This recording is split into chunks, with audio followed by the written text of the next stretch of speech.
In this video, we will show you how to fit the timber base rails to your polytunnel. Unless you have decided to install side ventilation on your polytunnel, base rails are used to attach your polythene cover to ensure a secure and tight fit. Here are the parts you'll need. Timber base rails are 47mm by 75mm, commonly known as 3x2, and supplied in lengths of 1.8 metre, 2.4 metres and 3.2 metres long. Base rails fixed to the outside of the framework.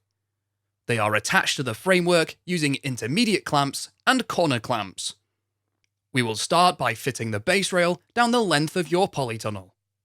If your polytunnel has a slope across the width, then we suggest fitting the rail on the side that is highest first. Your foundations will have been positioned at a consistent height, and consequently, the swage joint can act as an indicator for the position of the rail. Set the base of the rail in line with the joint on the foundation.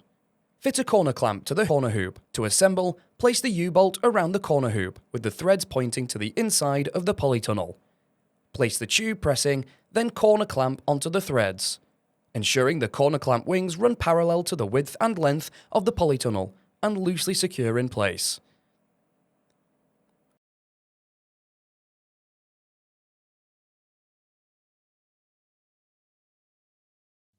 Locate a 3.2 metre length of timber and position it down the length of your polytunnel so that one end is flush with the end of your polytunnel. Ensure the wing of the corner clamp is in the centre of the timber, and that the timber is on the outside of the corner clamp wing, and make a mark on the timber through the corner clamp wing. Drill a hole through the timber on this mark using a 9mm timber drill bit. Push a bolt through the timber and corner clamp, ensuring the thread is on the inside of the polytunnel, and secure it in place with a nut.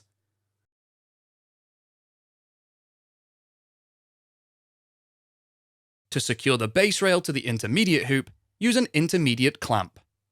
Drill a hole through the timber on each side of the hoop using a 9mm timber drill bit. Place a bolt through each of these holes from the outside. An arched pressing is placed over the bolts and secured in place with nuts.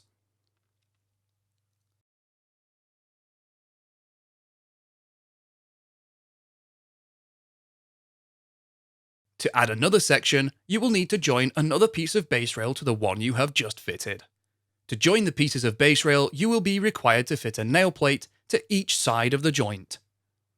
Position a nail plate equally across the joint and secure in place using square twisted nails. Work down the length of your polytunnel, joining sections of 3.2 metre long base rail, Finishing with a 1.8 metre length if required, and securing them to the hoops using clamps. The base rail will exceed the length of your polytunnel and will be cut off later. We will now show you how to fit the base rail from the doorpost to the corner hoop. Using a length of timber 2.4 metres long, but one end up to the inside of the corner clamp wing. Make a mark through the hole and another mark where you are required to cut the piece, in line with the doorpost. Drill a hole and cut the timber and then reposition the base rail. Secure it to the corner clamp using a washer and nut.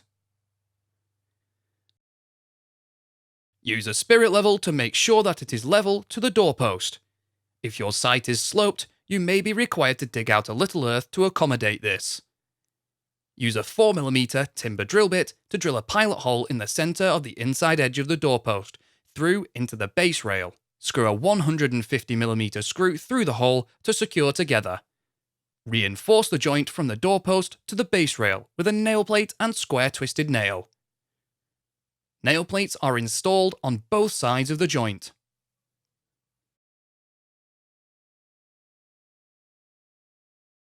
Fit the base rail from the doorpost to the corner on the opposite end of the polytunnel using the same method.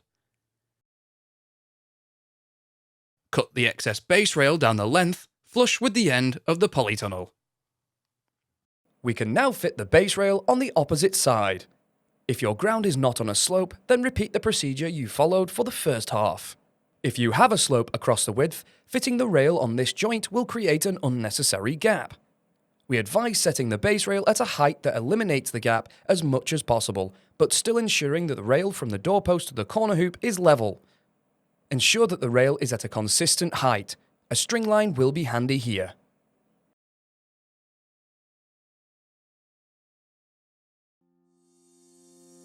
You can find more videos to help you build your polytunnel and construct.firsttunnels.co.uk.